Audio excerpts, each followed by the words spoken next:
Hey traders, and welcome to my workspace. Let's take a look at these charts, and I want to get an idea of how the day played out today to paint that landscape of what's going on in the market. Now, the one I think is going to be really important is the upper right chart, and that chart is tension. This is modeling the possibility space in the market. And if you think of possibility space as something in the near future that you can see that you want to take advantage of, for traders, it's seeing demand in the future and getting in front of it to make a profit. Now, yesterday into the close, you could see that this actually closed pretty high up here. And this would look like a positive tension number. And what that means is that to get all the way down to zero, it would take quite a bit of activity going on in the stocks and the exchange. So let me show you conceptually what that looks like and what I mean. We have this move up to here, and this would be in the positive possibility space, and then there would be neutral, about zero, and then negative. So to get this to move down to here, you're going to have to see a lot of downward movement, energy moving down. And this all is happening, remember, in stocks. So when you look at this plotted onto a chart, remember, it's not being plotted onto the ES and calculating the ES. It's actually looking at the stocks and the exchange. So to see that move down like this, we need to see all that activity in the stocks, and we need to see a lot of things happening to understand how that energy is shifting and how it works. So consider what's going on here with tension. It's sloshing down like it's on a water slide.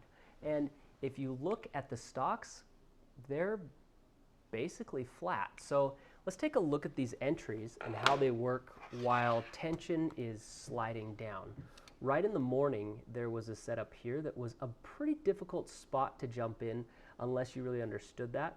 The spot I want to focus on here was this buy position that showed up based on liquidity. It was right about the same time as tension got to zero. So it's almost like the buyers waited for possibility space to get to zero before buying into liquidity.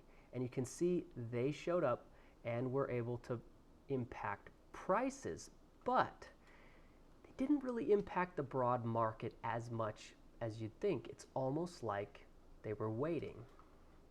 So right here, the bears got their first real chance, and they did come in and sell off that liquidity. Sorry, that arrow is horrible. And looking at tension, you could see that they were able to push that down as they sold into the close. So at the close, we have buyers and sellers sitting in the market. But look at the daily tension number. I think this is going to be one of the most important features of the market going into next week. It has been positive the entire time.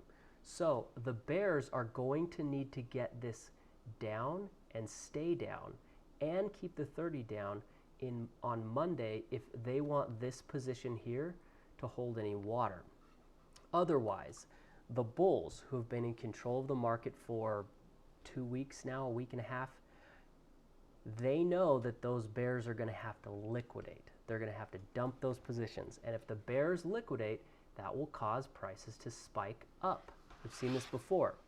So going into next week, this is the landscape. We have bulls who have gotten into a position seeing that we could trap out the bears. And we have bears who are right at the cusp of potentially controlling a market, potentially. And if they don't do that on Monday, they're going to be wanting out of those positions, and that means buying, forced buying.